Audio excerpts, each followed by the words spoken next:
News Channel 5 Network. This is OpenLine.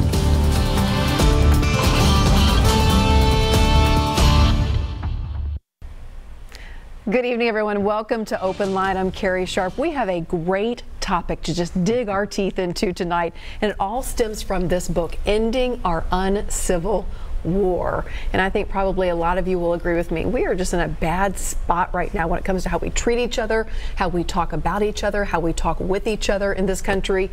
And I have the author of this book with me tonight, Jim Brown. Thank you for being here. Good to be with you. You went from one studio to the next. I've been a busy lady today, but I really have been looking forward to this because I tell you, Rory, Vicki, and I sit together in the newsroom, and as we read through scripts leading up to the newscast, we will say, what has happened? What is going on in our country? As we listen to these sound bites of people talking at each other back and forth, and it's like, how did we get here? Yeah. So I'm just intrigued by this book. Well, you just something in my head. I remember when I was 15, 20 years old and you watched the news, the sound bites were a minute long. Right. And it was both sides. The stories were 4 minutes long, and the media was very different back then. Yeah. And there were still accusations about, you know, fake news, and CBS was called lots of bad things back then, like they are now. They were called in the 50s the communist broadcast system, the colored broadcast system in the 60s, the Clinton So there's been this attack for a long time. Sound bites now are tighter, and you all, you know, you're still doing a good job of presenting both sides, but the packages are much tighter. Oh yes, we were just talking about that today. In fact, somebody was comparing Canadian television to ours and saying in Canada, where they were just this past weekend, it was just a slower pace, and the stories were longer, more time to breathe. The deadlines were, you know, less harsh on everybody. And here it's boom, boom, boom. It's on the air quick. And that's how we are. That's how we consume. And so that's what the media is delivering at the local and federal level. Yeah, really at the national level, big time. It is a 24/7 news cycle. Before we get into that, and I do want to know your thoughts on the media's role in this nature of where we are as a nation right now. But first of all, talk to me about and introduce yourself to our viewers, and then talk to me about how you came up with this book. It's really been a process. It has, and it was a couple things. 20 years ago, I'm going to write a book about government reform and gerrymandering and term limits and balancing budgets and all that stuff that I cared about when I was younger, still do. And that's at the back of the book. But life's twists and turns and lessons, hard lessons, some of which we were talking about before we came on, just not believing everything I think, that bumper sticker that I brought it. So. Don't believe everything you think, a bumper sticker I saw. It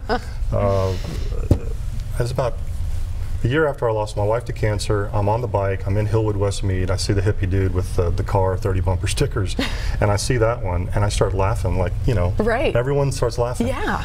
But it's a smack you in the face bumper sticker. Because we're all guilty at some point, very much so. And so I realized that after I got mugged by a homeless guy a year after losing my wife to cancer, raising kids of my own, and hearing the people that I represent at the state capitol, a lot of small business owners that are like, why won't they come to work? And why won't they come to work? You know, I've got a job. And so I started believing this stuff, and totally changed my mind about the homeless, and it really helped me to start getting out of my bubble more. I was starting to do it, but when we went to room in the end, my son and I, we started saying, hey, what happened? we lost our house. My husband gambled it all away, and then we got it back, and then he did it again. And I'm like, oh, I'm so sorry. And so I start hearing these stories. I still have scars from the war. I don't sleep. I partied too hard in college, you know, and I shouldn't have done it, and I'm trying to get myself back together. I mean, just amazing stories, and you start realizing I need to stop judging and do a lot more loving. Yeah, you were convicted, but then you got outside your bubble, as you said, through the volunteer work, and your eyes were opened in this small avenue of your life. Yeah, and it's why I rewrote, I had the book written and then gave it up to some friends and some really smart people like Michael Bess, who's a Vanderbilt history professor, my friend Maureen, a life coach, and a libertarian buddy and a centerite millennial, and I said, you know, lay it on me, smack it, just do it. Right. Tell me what you think. Tell me what you think, and they did.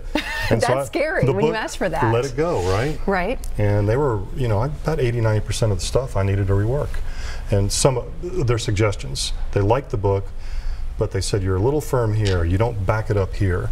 So I said, yeah, I just listened and serve regularly, which was really the first chapter. It was the fourth chapter, became the first chapter, because I needed to be, as my friend Maureen said, I needed to be vulnerable and expose why I was believing everything I was thinking and how to get outside of that. So that's how the book starts. Do you think that is the main problem in how we have gotten here as a nation, is that most people are seeking affirmation and not information anymore? Yeah, that's a big thing. I totally agree with that, Carrie. When you're coming to an argument just to win, yeah, you're not really there to learn and maybe say, you know, I still believe a lot of this, but I've heard something different that I didn't know before. There's a chapter that I do in this called Scout versus Soldier. We become soldiers. Explain that. Warren Sussman back 100 years ago said we went from a culture of character, really low key, serve, stay out of the limelight, and give back to your community, all the way into World War II. But he said it started to change when the Dale Carnegie sales image and the Hollywood stuff came, and gradually over time, how did we get here? Yeah. This is one of the things. We're now taking selfies and posting them. You know, I know friends that post them 4 or 5 times a day, and you're like, wow. Yes, it's a lot. It's a lot, right? You know, so we're this culture of personality now, and that's part of it. How do you get away from that? I say be more of a scout. Julia Califf did a great TED Talk about this, and I asked permission to say Scout versus Soldier. A scout is proud to learn something new. Yeah. A soldier is really upset. We need soldiers. You need to be in that bunker, you know, with your buddy, and sometimes, you know, we need to fight. We have some tribal things, but rampant tribalism is a problem. Do you see a connection between what is happening in Washington and our political discourse, and then also what you see just in the fact that teens no longer have a good old-fashioned fist fight? They're grabbing guns. We're so quick to violence in so many other areas of our lives. We're so quick to just start yelling, even road rage, things like this. I mean, it's just so quick to just pop. We've been here before, the 60s, you know, in the streets where, you know, there's fires and riots and people going into businesses and breaking glass and looting and all that. I mean, that happened before, and you can go back through our period, the Civil War, obviously, but there have been major points in our history where we're at this point where there's this escalation, and I think people sense it and feel it. Yeah. What are we going to do about it? And that's why I wrote the book. And I want to kind of jump the gun here, and you come up with 4 solutions where you think we can really challenge ourselves and grow as a nation and heal as a nation. What are those? Serve regularly, grow spiritually. The chapter 2 is, it's, you know, there's some religion in there, and I share actually a little bit about the commonality of the religions and how the definition of love is the same in these religions. But it's more spiritual. It's about mindfulness. It's about how to process media differently than maybe you are, because it can consume us. You wake up first thing in the morning and check your you phone. Look at this. I used to do that. I still do it. I don't do it anymore. You know, That's wise. It's an hour. It's in the other room. I don't hear it. There's no pings and bings. I go to sleep, and I spend the first 15 minutes meditating. And everyone who said, I need your prayers, I dedicate that time to them. I love that. And just in a little place in the house that's my corner. And just, you know, I try to say, whenever it comes at me, be ready for it. How has just that change made a difference in your life? Huge.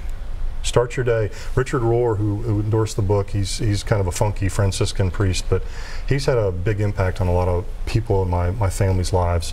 My dad, my sister, me. But he says, you know, the anger that you have or something, it's in you. It's all this that is outside of you is the object that you're finding. And so all these people who come up and maybe get in your face during the day or say something that's rude or whatever, you're in control of you. If you want to grab that hot burning rope and have a tug of war, that's your decision. You don't control them, you control yourself. And so starting the morning with meditation, prayer, a couple of little spiritual books I have, a little manifesto I wrote for myself. These are the things I'm not good at. Be ready. It's a good way to start the day, and then go try and do your best. I like that. Let's jump to the lines. This is Open Line. We have Mike waiting ever so patiently. Good evening, Mike. Good evening. Hi there. Am I ready to go? Yes, you are ready to go. Okay. I'd like to say that as a senior citizen, as a child, civility was pretty much accepted among all age groups back in the 50s, late 40s, as pretty much agreed upon by most sectors of society. But now what we have different, like you said, different political groups. We've got different got different age groups. We've got a lot of different elements in society that define civility radically differently, and they refuse to accept the definitions of other groups of people within society. So here we're facing this range of what civility means, and we don't really know how to bring everybody together. Can you, other than just religion now, how can we reach out to all of these diverse groups in society and act as a civil community in America? Thank you. Great. Thank you, Mike, for calling in. We appreciate it. By the way, this is Open Line. The number is on the screen, 615-737+. Go ahead, call in, be part of this discussion. We'd love to have you tonight. Now to Mike's question. Well, that's a great question. It was a great question. And he's got a point. And a lot of people say civility, and when you talk about civility, it might be rooted in white privilege and some people say you're being weak, and that's not what civility is at all. I love what President Obama and Frank Bruni at the New York Times and Van Jones, you can be outraged when someone is bringing hate, but they all say the same thing. You listen to it, like he was talking about maybe in the 50s, 60s, 70s, and then you counter it with your own speech, and you say this is unacceptable, and here's why. And if you're coming from a place of love and information, then people tend to not be as defensive, and I think we need to be like that, and if we're like that more, and we put more leaders who are like that more, instead of these negative political ads that we're starting to see, enduring. Yes. You know, and that's a big thing, and I think it's happening, Mike. When I've been out speaking to civic groups and Rotary clubs, and when I would post something about civility 5 years ago, it was you know, yawn. Now you speak to 60 people at a Rotary Club and 20 stay, and they say, I need to get out of my bubble, I need to get uncomfortable, I need to stop bringing so much judgment, and I need to reach out to people that I don't understand. And I'm like, yeah, that's what I'm doing. I'm trying, you're trying, and there's a movement underway. And I say this and some people go, really? There is a real movement underway on both sides of the aisle that's really awesome. And do you believe that there are more people willing to do that than are not, but these other voices are so loud and full of bile that that's what we hear from, you know, just on a day-to-day basis, on repeat almost? So some people, when they see, you know, the president's tweet or they see someone responding to that tweet, they either go into the over-engage mode, or they just walk away from it and don't engage at all, and just they block it out, and they don't pay attention to it, and they don't want to hear it, and they run as far away as they can. I would say don't over-engage, don't under-engage, engage, but engage civilly and call it out for what it is. I think so many people believe that, or at least act that if someone has a different opinion, then we can't be friends, we can't be cordial. Where did that come from? How did that start? It's been a slow decline. So this was from 2017 Pew Research. 14% of Republicans have no Democrat friends. 21% of Democrats have no Republican friends. More than half of Republicans and Democrats say they have few or no friends from the opposite party. Not good. No.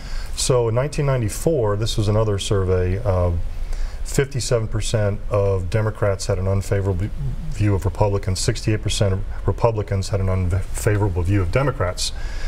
Only 16 and 17% were very unfavorable. This is in 1994. Today, 2017, last year, 81% of both have an unfavorable view of people from the other party. 44 and 45%, it's very unfavorable.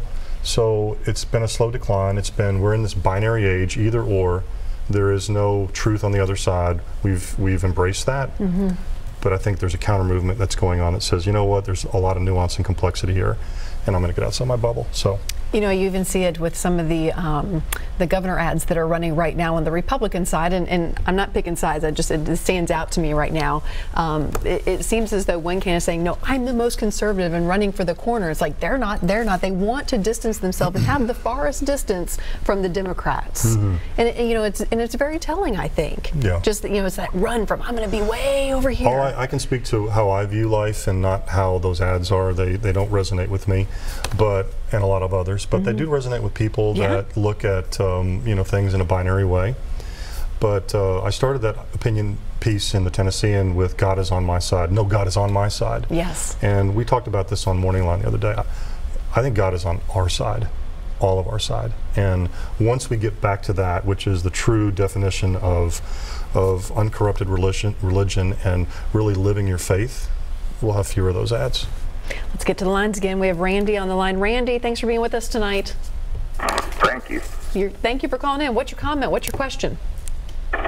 Well, these decisions these people are making about these sanctuary cities, who gives them that right to do that? What do you I mean, illegal is illegal. I understand these children in these are in these situations that and I feel bad for them. But their parents are bringing them up here. But who feels bad for our poor children? Yeah. Who says anything about our poor children? And we have hundreds of thousands of poor children here. Who's worried about them? Randy, I think you bring up a great point. I mean, this just seems to be the latest controversial issue where people are digging in and taking sides, and there's a lot of shouting going on. He's worried about the crime. Yeah. And there have been, when President Trump's talking about the MS-13s and all that. It does exist. Is it at the level that that some are saying? That's debatable. I would go read conservative sources and liberal sources, not just one, because there's a lot of nuance in this.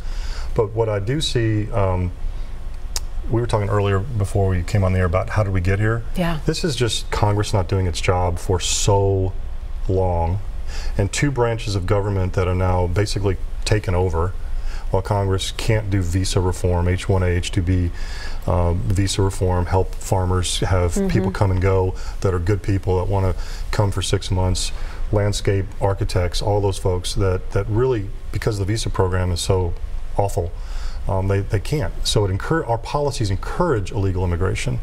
And a lot of the people that are coming or trying to come are coming for economic reasons. They're coming to flee violence, oppression. There's a lot of different reasons. There's some smuggling that's going on. There are some. I don't think there's complexity to this. Very much so. And Congress, if they continue to abdicate their role, the executive branch and the judiciary branch are going to run the show. And that's not acceptable, because Congress is our voice. We've got to fix that. Make them do their job. Yeah. Are you finding that when you talk to people and in your research for this book, and you just really engage with people, that people are only sticking to their side when they research information, what they listen to, what they watch? It's either conservative or it is liberal, but it is not both. There's a chapter I did on media. I was a editor at the city paper for a couple years. I loved being a journalist. Didn't pay well enough. I was having children. Preach. Yeah. But I remember, when you're looking at media, you're doing all these stories, and you're trying to get both sides of the story, and just be as close to the fairness doctrine as possible. But I looked at NPR and the Wall Street Journal on two different sets of issues. The NPR looked at the Dakota Access Pipeline, and they did a series of 6 stories, and there was nothing from the other side in there. And I like NPR. And that's not good journalism. And I was getting good information from NPR and the protests and why they didn't like it, but they never contacted the group in Houston that was behind the pipeline. The New York Times did. Fake news New York Times, they were doing good stories on it, but NPR was missing the ball. Wall Street Journal, Trump, the editor they socialize on Long Island out in the Hamptons. Right. And they went to the White House, and the editor dominated the conversation. The reporters are supposed to ask the questions. The editor said, didn't happen. He started editing stories that they were doing, and they went to another source and said, we're being squelched here. And so that wasn't good. You can't get too close to what you're covering. You have to get both sides in there as best as you can. And I think that erosion of trust is real. Even good sources, or even good outlets, are having trouble right now. Without a doubt. And it's up to the owners and the newsroom people to say that's not who we are. Nope. Exactly. Ooh, that's a long conversation right there. I know. I don't want to get you in trouble. No, that's okay. That's okay. Y'all do a good job. Thank you very much. We try. We're not perfect, but we try. And I think that's what we can expect from our journalists. And own it when you don't. Exactly. Right. Exactly. All right. We have a lot to talk about. We would love for you to chime in on this Ending Our Uncivil War in this Country. It's the book by Jim Brown. We're talking about it tonight. Go ahead and call in during the commercial break, 615-737-PLUS. Stay with us.